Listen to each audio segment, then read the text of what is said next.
Vous écoutez La Story, issue de l'épisode S1007 du podcast Faut pas pousser les ISO, diffusé le jeudi 1er mai 2025. La Story vous est présentée cette semaine par Camara, première coopérative de passionnés photo, avec 90 magasins spécialisés photos et vidéos partout en France.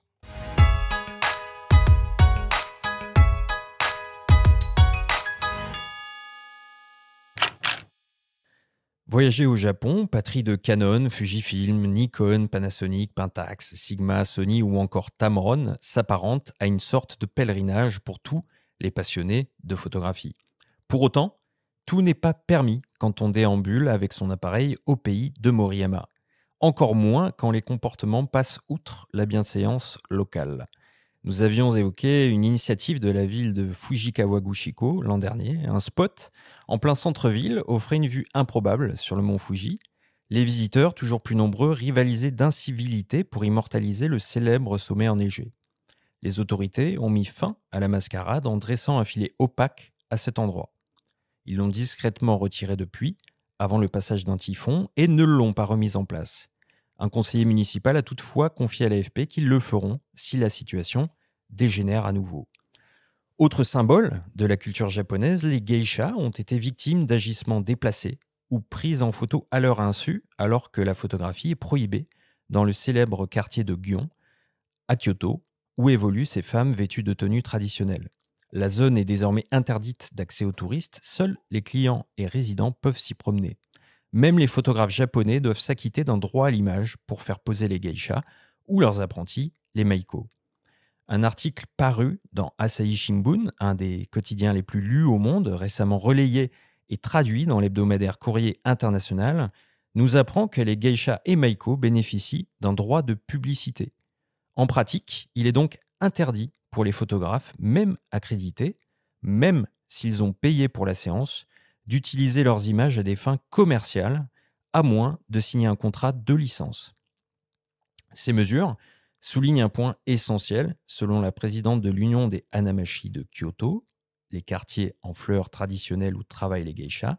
Je cite, « Les geishas et les meiko ne sont pas des mannequins vêtus de beaux kimonos, mais l'incarnation même de la culture japonaise. » Elle rappelle aussi que la publication d'images de ces femmes sur les réseaux sociaux sans autorisation préalable est illégale.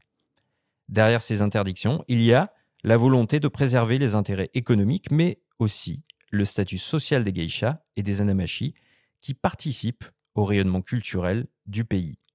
Le Japon a beau être le bastion de l'industrie photographique, le culte de l'instant décisif et des reels Instagram s'incline devant les traditions.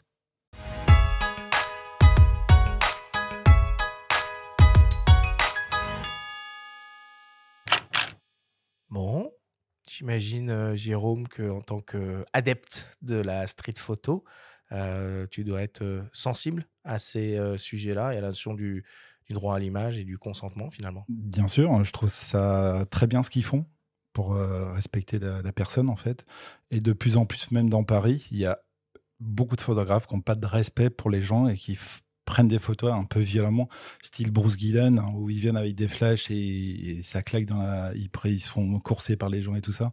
Donc, il faut un minimum de bienveillance pour faire de la photo de rue. Si la personne ne veut pas, on la prend pas, on supprime la photo. Si on la prend, on va la voir, on va discuter un petit peu avec elle. Et puis ça crée des liens en fait. Et je pense que c'est plus le côté humain qui est respecté que de voler une photo sans demander. Ah bah clairement, là, on est sur le comportement qui a été déploré, notamment la vue du mont Fuji. En fait, c'était en face d'un parking d'un célèbre magasin, Lawson, qui sont très connus au Japon. Et en fait, ce qui se passait, c'est que la plupart des photographes ne faisaient plus attention même à la propreté. Il y avait beaucoup de saleté dans la rue. Ils traversaient sans regarder, donc ça interrompait la circulation. Là, on parle uniquement de comportement. Et ce que tu dis, c'est vrai, par rapport à Bruce Gilden, qui a été un temps une photographie un peu hypercute de rue comme ça, avec le boîtier très frontal, voire au flash, ou 28 mm comme ça. Ça se fait de moins en moins, et puis il faut faire attention à ce qui nous entoure et pas uniquement chasser l'instant décisif, quoi. Ça, je suis tout à fait d'accord. Et Jérôme, toi, vis-à-vis du droit à l'image, comment tu fonctionnes? Est-ce que tu prends d'abord la photographie et si tu estimes, en la regardant, qu'il y a potentiellement quelque chose à faire, tu vas voir la personne pour lui proposer quelque chose ou tu fais la démarche inverse, c'est-à-dire que tu vas d'abord voir la personne pour lui demander si tu peux avoir l'autorisation de la photographier? Comment ça se passe? Ça dépend de la situation, en fait. Ouais. Si la posture ou le moment est cool, il faut le shooter vite. Et après, Bah oui. potentiellement aller voir la personne pour parler avec elle.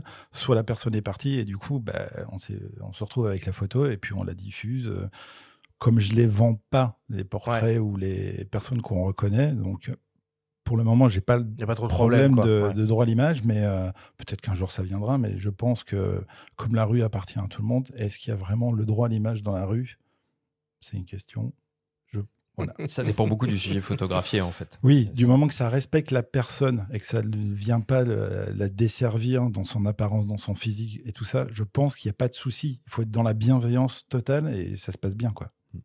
Toi, Sylvain, tu trouves le temps de faire un peu de photos ou même quand tu es boulevard Beaumarchais, de tester un peu de matos? Là, c'est un beau territoire de street photo aussi. Bien sûr, moi je suis un grand consommateur d'appareils photo. Je suis le client Premier de client de Panajo Cirque Photo. pas loin, ouais. Non, bien sûr, oui, je fais énormément de photos, que ce soit de la street photo, de l'architecture, du portrait. Je travaille en Hasselblad, moi, pour le coup, en moyen format. Pas très discret, pour le coup. Ça va, les X2D sont pas si gros, Ah, mais en X2D, ouais, je suis d'accord. en X2D Ok, avec un ok. 38 mm et je pratique beaucoup de photos de rue avec le moyen format, justement. Et de mon côté, pour la partie photo de rue, je fais souvent des photos effectivement à la volée. Et si jamais je vois qu'une photo me plaît, je cours vers la personne pour lui demander si j'ai l'autorisation ou pas. Même si je sais qu'aujourd'hui, techniquement dans la loi, on est censé pouvoir prendre une photo dans la rue si on s'en sert pas à des titres professionnels. Et Ou sans nuire à l'image de la personne, comme on l'a exactement. dit précédemment. Ouais. Voilà, il faut pas que ça la desserve. Par exemple, si une dame est en train de tromper son mari avec quelqu'un, que je prends la photo, qu'on la publie, en la publiant, ça la dessert, effectivement, je suis légalement responsable de cette situation. C'est la séquence d'ouverture de ce film que j'invite tous les amateurs de photos à regarder, Paparazzi, avec Vincent Lindon et Patrick Timsit, et une photo volée qui fait perdre à quelqu'un lambda, un dommage collatéral qui perd son travail. Ok, merci Benjamin pour cette story cette semaine.